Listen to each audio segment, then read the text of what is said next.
स्वागत है आप सभी लोगों का मेरे चैनल एडू लर्निंग पर। आज मैं आपको क्लास 12 की बुक अंतराल में से आरोहण जो सेकंड चैप्टर है उसकी इजी समरी लेकर आई हूँ विद एक्सप्लेनेशन के साथ। और इस कहानी के जो राइटर है वो है संजीव। और फर्स्टली मैं आपको ये बताना चाहूँगी कि आरोहण का मतलब क्या होता है। आरोहण का मतलब होता है किसी भी चीज़ पर चढ़ाई करना, यानी आपको ये जो पर्वत दिख रहे हैं इन पर चढ़ाई भी करना हो सकता है। इसका मतलब ये किसी भी चीज़ पर चढ़ाई करना आरोहण कहलाता है। तो हम पूरे अध्याय में आपको इसी के बारे में पढ़ाएंगे। फर्स्टली हम देखेंगे इसमें मेन कैरेक्टर्स यानी मुख्य पात्र कौन कौन से हैं। भूप सिंह है जो रूप सिंह का बड़ा भाई है और महीप का पिता। और सेकंड है रूप सिंह जो भूप सिंह का छोटा भाई, यानी कि ये दोनों भाई भाई हैं। भूप सिंह बड़ा है और रूप सिंह छोटा है। शैला भूप सिंह की पत्नी है और महीप की माँ है। जैसा कि महीप का पिता है भूप सिंह और महीप की माँ है शैला, ये दोनों हस्बैंड वाइफ है। और महीप भूप सिंह और शैला का बेटा है इसमें, जैसे कि दोनों में बता गया है। और शेखर रूप सिंह का दोस्त है और त्रिलोक सिंह गांव का बूढ़ा आदमी है।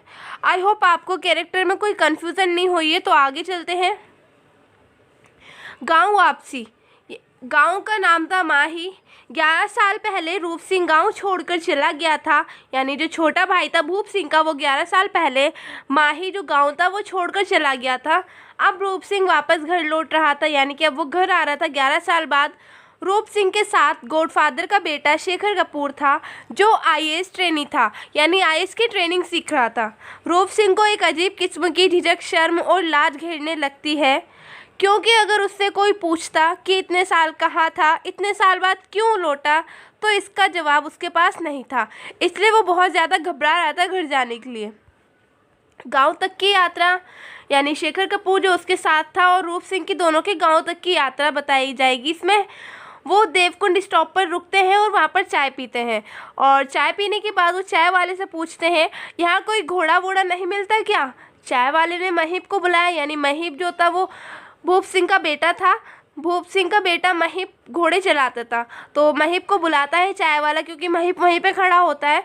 तो उसे बुलाकर रूप सिंह शेखर कपूर महीप के साथ घोड़े पर चल पड़ते हैं।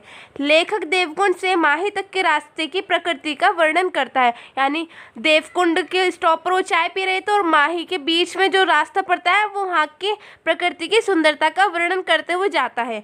तथा उस समय का वातावरण बहुत अद्भुत लगता है। अद्भुत यानी अच्छा लगता है, सुंदर लगता है, क्योंकि वातावरण शांत होने के कारण घोड़े की टप टप की आवाज़ बहुत ज़्यादा अच्छी भी लगती है। ठीक है।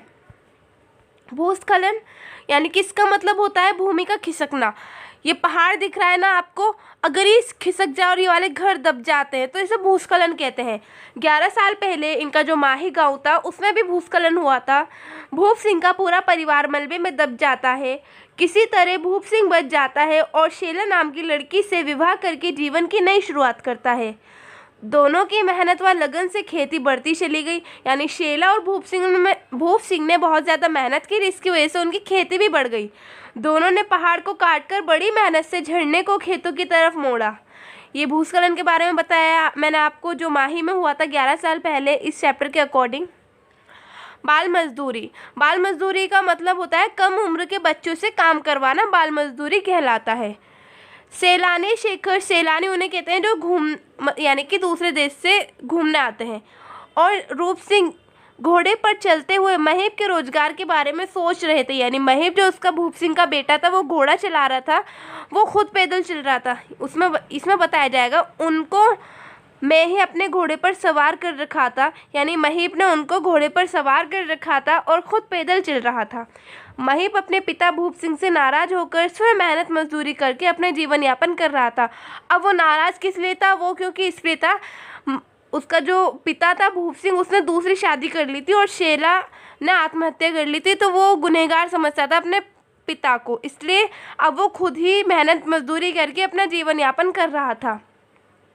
हम भी बाल मजदूरी के बारे में सोचते हैं, बच्चों की उम्र पढ़ने लिखने की होती है, यानी बाल मजदूरी नहीं करवानी चाहिए, ये उम्र तो बच्चों की पढ़ने लिखने की होती है, इसमें ये बताया गया है।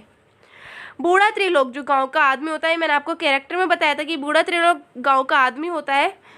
अब रूप सिंह गांव पहुंच चुका था, यानी माही जो उनका गांव था वो वहां पर आ गया था। शेखर कपूर और रूप सिंह, वहां के लोग उसे अजनबी समझ रहे थे। अजनबी तो समझेंगे जब भाई किसी ने देखा भी नहीं और 11 साल बाद अब आया है, तो सब लोग अजनबी समझ रहे थे उसे। महिप किराया लेकर वापस चल दिया, यानी महिप उनसे पैसे ले लेता है और वो चला जाता है वापस। त्रिलोक पूछता है, गांव का बूढ़ा आदमी पूछता है, इतने दिन कहाँ था? रूप सिंह बोलता है, पर्वतारोहण संस्थान। रूप सिंह ने बताया, पर्वतारोहण संस्थान पर चलने की नौकरी के लिए उससे 5,000 रुपये महीना तनख्वाह मिलती है। बूढ़े त्रिलोक को रूप सिंह की बातों को सुनकर अजीब लगा, क्योंकि माही के लोगों के लिए ये आम बात थी। उन्हें तो रोज पर्वतों पर चढ़ना होता था, तो ये तो उनके लिए आम बात है। त्रिलोक सिंह बोलता है, इस नौकरी पर रखना और 5,000 रुपये तनख्वाह महीना देना सरकार की बेवकूफ़ी है। यानी वो इसे बेवकूफ़ी समझता है, क्योंकि माही के लोगों को तो ये रोज ही करना पड़ता है, पहाड़ों पर चलना। अब है भूप सिंह के सामने बौना पड़ना। बड़े भाई को देखते ही रूप सिंह उनके पैरों में गिर गया, यानी कि 11 साल बाद जब उसने अपने भाई को देखा वो उसके पैरों में गिर गया रूप सिंह। भूप सिंह ने पूछा, ये कौन है तुम्हारे साथ?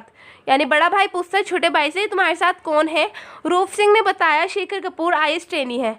भूप सिंह ने दोनों के बैग कंधे पर लटका लिए और चल पड़ा। रूप सिंह ने पर्वतारोहण संस्थान में पहाड़ों पर चढ़ना तो सीखा था, लेकिन वह उपकरणों की सहायता से चढ़ता था। यानी उपकरण ये रहे, रस्सी हो गई, हेलमेट हो गया, ये सब उपकरणों से ही चढ़ता था वो वहाँ पर। बट यहाँ पर तो उसके पास कुछ सामान ही नहीं है।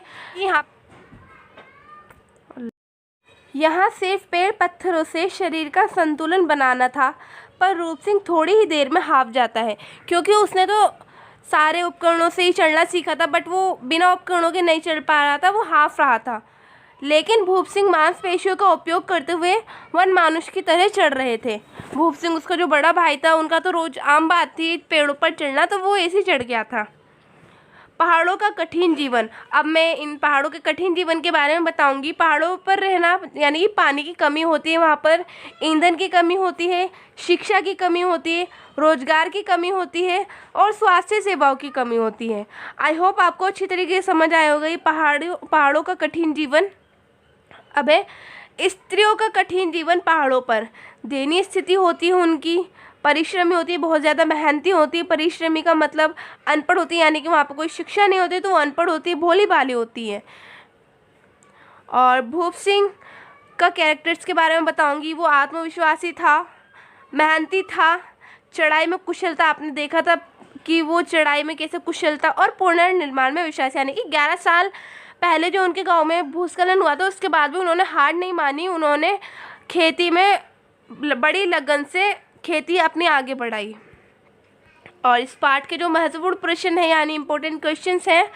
फर्स्ट है, घर लौटते समय रूप सिंह को अजीब किस्म की लाज क्यों घेर रही थी? और सेकंड, बूढ़े त्रिलोक को महिप की बात सुनकर अजीब क्यों लगा? थर्ड है, रूप सिंह पहाड़ पर चढ़ना सीखने के बावजूद भूप सिंह के सामने बौना क्यों पड़ा? चौथा है, शेखर कपूर और रूप सिंह महिप के रोजगार के बारे में क्या सोच रहे थे? भूप सिंह के चरित्र की विशेषता बताइए। 6 से पहाड़ी जीवन कठिन क्यों होता है? आपको ये 6 क्वेश्चन अच्छी तरीके से अपनी कॉपी में नोट डाउन कर लेने हैं। मैंने जो आपको इस लेसन में बताया है उसके अकॉर्डिंग है। आई होप आपको आज की वीडियो अच्छी लगी होगी, तो सब्सक्राइब करना, लाइक करना एंड शेयर करना। एंड मेरी अगली वीडियो के लिए प्लीज़ सब्सक्राइब करना भूलना।